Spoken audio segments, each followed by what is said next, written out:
Hello everyone, we are discussing the chapter in the earliest city of class 6th history chapter. Okay, so we are on the topic.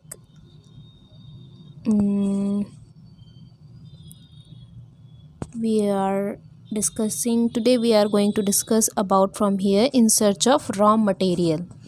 Okay, raw materials are substances that are either found naturally, such as wood or ores of metals, or produced by farmers or herders. Raw materials के बारे में पढ़ेंगे हम कि किस तरीके से search किया लोगों ने, फार्मर्स ने और हर्डर्स ने। तो रॉ मटेरियल्स जो है वो सब्सटेंस हैं जो कि नेचुरली पाए जाते थे, जैसे कि लकड़ी वगैरह हो गई या ओर्स मिनरल मेटल्स हो गए जो ज़मीन के नीचे से उनको मिलते थे, और उसको फिर प्रोड्यूस्ड किया गया किसके ज़रिए, फार्मर्स के ज़रिए और हार्डरर्स के ज़रिए। These are then proceeded to produce finished goods. ये उसके बाद किसके लिए प्रोसीड कर देते थे आगे, और क्या करते थे, उससे फिनिश गुड्स वगैरह, सामान वगैरह बनाते थे। जैसे लकड़ी से फर्नीचर वगैरह बनाया, चेयर टेबल ये सब, या हाउस बना दिया लकड़ी से, या बोर्ड बना ली। इस तरीके से वो यूज़ करते थे सामान वगैरह बनाने के लिए। For example, cotton produced by farmers is a raw material. जैसे कि कॉटन जो है ये फार्मर्स के ज़रिए प्रोड्यूस्ड हुआ, जो कि रॉ मटेरियल है। That may be proceeded to make clothes, जिसको कपड़े बनाने के लिए यूज़ किया जाता है।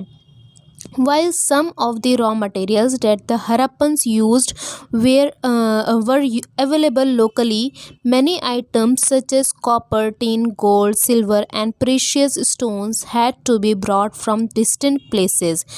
जब कुछ जो रॉ मटेरियल्स होते थे हरप्पन साइट्स में, तो हरप्पन्स क्या यूज़ करते थे, जो लोकली अवेलेबल होते थे मटेरियल्स, रॉ मटेरियल्स वो यूज़ करते थे। जैसे कि कॉपर हो गया, टिन हो गया, गोल्ड हो गया, सिल्वर हो गया, और बहुत सारे प्रीशियस कीमती जो स्टोन्स होते थे वो दूर जगहों से लेके आते थे और उससे वो बनाते थे चीज़ें। The Harappans probably got copper from present day Rajasthan. Harappans जो है वो ज़्यादातर कॉपर कहाँ से पाते थे, उस राजस्थान से पाते थे, and even from Oman in West Asia, और ओमान से पाते थे जो कि वेस्ट एशिया में है। Tin which was mixed with copper to produce bronze. Tin जो है वो किसके साथ मिक्सड होता था, कॉपर के साथ मिक्स करके उसको ब्रोंज प्रोड्यूस करते थे। They may have been brought from present day Afghanistan and Iran, जो कि कहाँ से वो लेके आते थे, जो अफ़गानिस्तान और ईरान से वो लेके आते थे। Gold could have come all the way from present day Karnataka and precious stones from present day Gujarat, Iran and Afghanistan. Gold जो है वो कहाँ से लेके आते थे, वो जो कर्नाटका है वहाँ से लेके आते थे गोल्ड, और जो प्रीशियस कीमती स्टोन्स वगैरह थे वो गुजरात, ईरान एंड अफ़गानिस्तान से लेके आते थे। And food for people in the cities.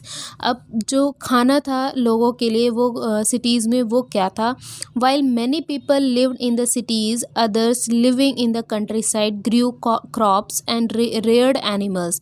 जब बहुत सारे लोग रहने लगे सिटीज़ में, और दूसरे लिविंग्स भी कंट्री साइड में, जो दूसरे लिविंग्स जानदार चीज़ें थीं वो ग्रो करने लगे साइड में, कंट्री साइड में, यानी कि किनारे पे, जैसे क्रॉप्स वगैरह हो गया या रेयर्ड एनिमल्स हो गई। These farmers and herders supplied food to craft persons, scribes and rulers in the cities. ये जो भी फार्मर्स होते थे, हर्डर्स होते थे, वो क्या करते थे, वो ये खाना जो है किसको सप्लाई करते थे, क्राफ्ट पर्सनस को सप्लाई करते थे, स्क्राइब्स को सप्लाई करते थे, और जो रूलर्स होते थे सिटीज़ में, किंग वगैरह, उनको सप्लाई करते थे। We know from remains of plants that the Harappans grew wheat, barley, pulses, peas, rice, sesame, linseed and mustard. हम जानते हैं कि जो प्लांट्स वगैरह दोबारा से उसको उगाया जाता था हरप्पन साइट्स में, वो क्या था कि वो वीट को ग्रो करते थे, barley, pulses, peas, rice, sesame, linseed and mustard, इन सब चीज़ों को वो ग्रो करते थे। A new tool, the plug, was used to dig the earth for turning the soil and planting seeds. एक नया टूल भी इन लोगों ने इन्वेंट किया, बनाया, जिसको प्लग कहते हैं। इसका क्या काम था? इसको अर्थ को डिग करना, यानी कि ज़मीन को खोदना और उस सॉइल को ऊपर नीचे करना, जिसमें सीड्स जो है वो लगा सके। While real plugs which were probably made of would have not survive, जो कि रियल प्लग था जो लकड़ी से बना हुआ था, वो अब इतना सर्वाइव नहीं करता। Toy models have been found, यानी कि एक खिलौने की तरह वो मॉडल पाया जाता है। As this region does not receive heavy rainfall, some form of irrigation may have been used. अगर इस रीजन में कभी हैवी रेनफॉल नहीं रिसीव होती थी, हैवी रेनफॉल नहीं होती थी, तो इस फॉर्म में इरिगेशन के लिए इसको यूज़ किया जाता था। This means that water was stored and supplied to the fields when plants were growing. इसका मतलब ये हुआ कि वाटर जो है वो स्टोर्ड किया जाता था, उसको सप्लाई किया जाता था जब प्लांट्स को ग्रो करते थे। The Harappan reared cattle, sheep and goats and buffaloes. Water and pastures were available around settlements. Harappans जो थे वो क्या किसको मतलब पालते थे? कैटल्स को पालते थे, शीप्स को, गोट को और बफेलो को पालते थे, और वाटर और पेस्चर्स जो थे वो अवेलेबल थे इन सेटलमेंट्स के आसपास। However, in the dry summer months, large herds of animals were probably taken to greater distances in search of grass and water. यहाँ तक कि जो जब ड्राई समर मंथ्स स्टार्ट होता था उस टाइम पे जो हर्ड्स वगैरह होते थे, एनिमल्स के जो झुंड होते थे, वो यानी कि डिस्टेंस कवर करके ग्रासेस के, वाटर के सर्च में, अपने खाने के सर्च में वो ट्रैवल कर जाते थे। वो एक डिस्टेंस से दूसरे डिस्टेंस पहुंच जाते थे, लंबा लंबा सफ़र वो लोग तय करते थे। कौन? हर्ड्स ऑफ एनिमल्स, एनिमल्स का झुंड, ठीक है। They also collected fruits like ber, caught fish and hunted wild animals like antelope. वो फ्रूट्स वगैरह भी कलेक्ट करते थे, जैसे बेर हो गई, और फिश वगैरह पकड़ते थे, और वाइल्ड एनिमल्स जो है उनको मारते थे, जैसे एंटीलोप वगैरह हो गया। इन सब चीज़ों को हंट करते थे और फिर वो उससे उनको खाना मिलता था। तो ये था खाने के बारे में, फूड के बारे में। A closer look Harappan towns in Gujarat. अब गुजरात में किस तरीके से हरप्पन टाउन्स वगैरह होते थे वो देखते हैं। The city of Dholavira was located in Khadir Bet, also spelled is as Bet, in the Rann of Kutch, यानी कि जो सिटी है ढोलावीरा वो लोकेट कहाँ है? वो खादिर बेट में है, जो कि रैन ऑफ कच्छ में है। Where there was fresh water and fertile soil, जहाँ पे फ्रेश वाटर अवेलेबल है और फर्टाइल, वहाँ की जो सॉइल है, वहाँ की जो मिट्टी है वो बहुत ज़्यादा फर्टाइल है।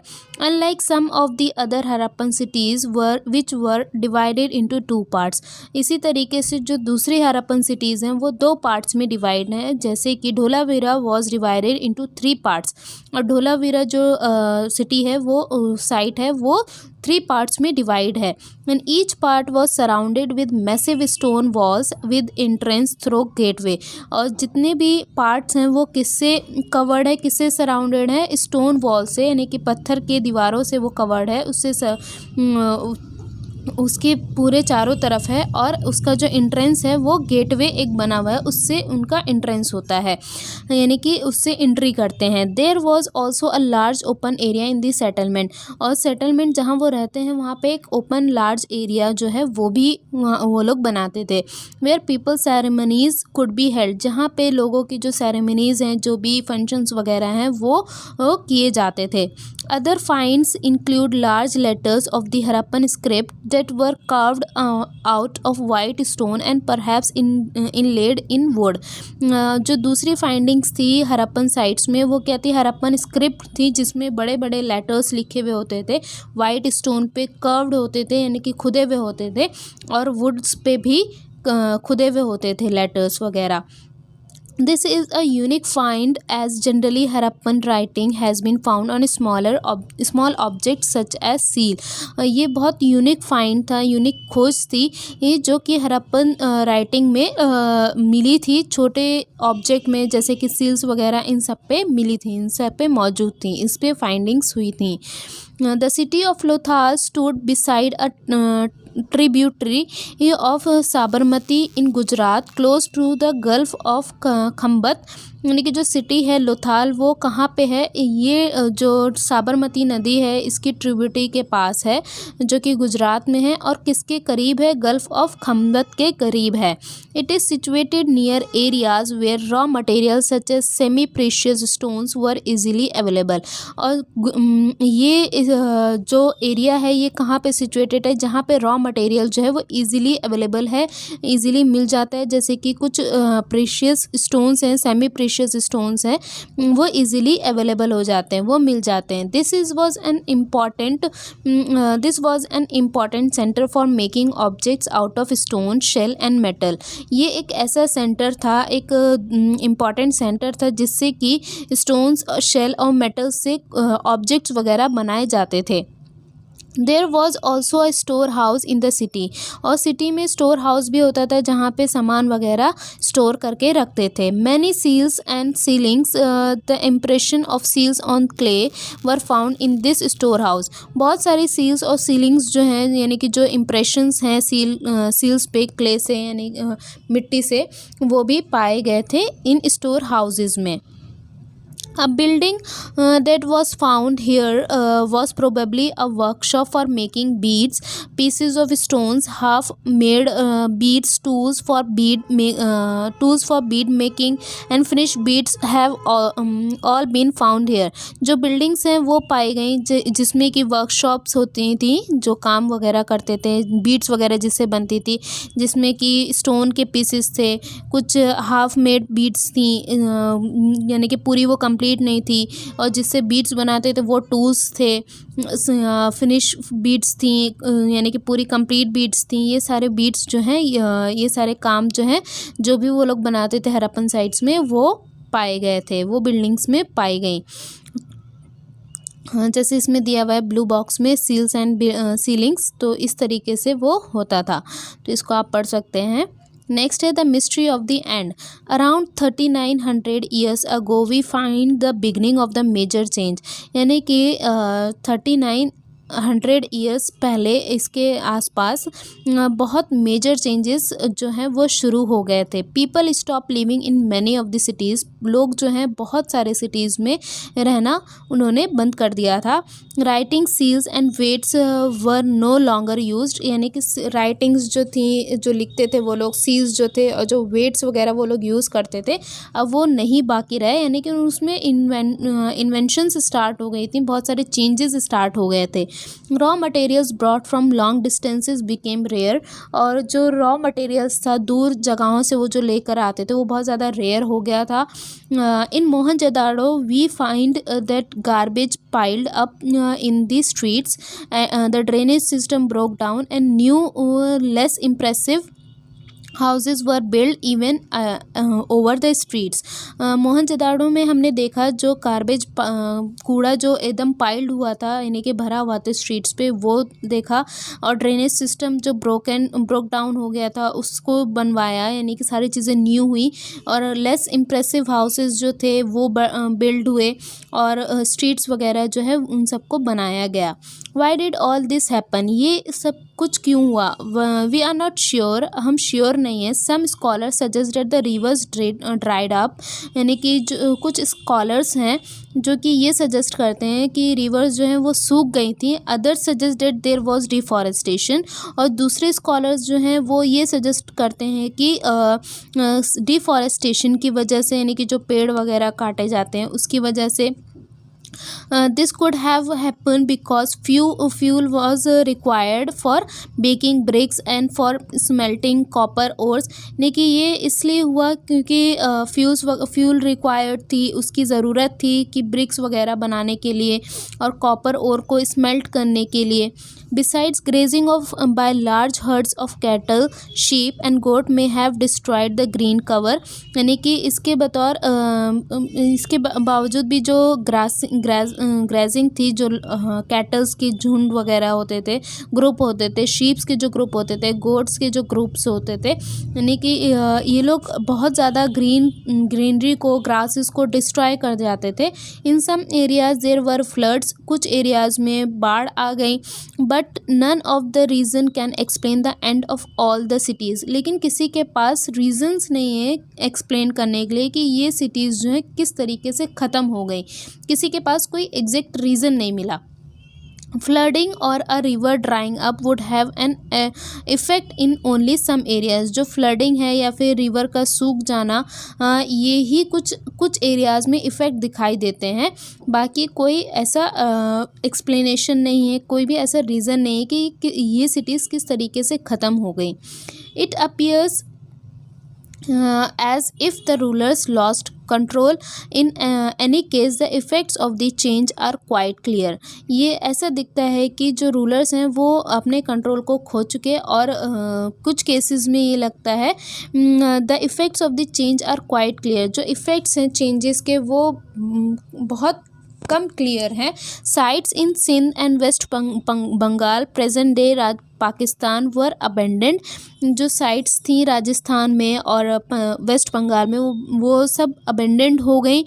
While many people moved in newer smaller settlements to the east and south.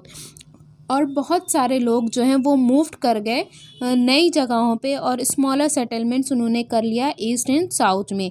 New cities emerged about 1400 years later. यानी कि जो नई सिटीज़ थी वो इमर्ज्ड हो गई ये 1400 साल बाद. You will read about them in chapter 5 and 8. इन सब चीज़ों के बारे में आप चैप्टर 5 एंड 8 में पढ़ेंगे जब हम लोग डिस्कस करेंगे. अब ये एल्सवेयर कुछ चीज़ें हैं, इसमें आप पढ़ सकते हैं. ठीक है, बाकी आपका ये चैप्टर कंप्लीट हो गया है. आई होप आप लोगों को समझ में आया होगा the earliest cities in the earliest cities कि इसके बारे में हमने बेसिकली हड़प्पा के बारे में, हड़प्पन साइट्स के बारे में पढ़ा, मोहनजोदाड़ो के बारे में पढ़ा, और कैसे सिटाडल्स के बारे में पढ़ा, और किस तरीके से फूड्स वगैरह वो गैदर करते थे, खाना कैसे इकट्ठा करते थे, टूल्स वगैरह कैसे बनाते थे. इन सब चीज़ों के बारे में पढ़ा है हमने, और फिर किस तरीके से डेवलपमेंट हुआ. ओके, तो आई होप आप लोग को समझ में आया हो. Thank you.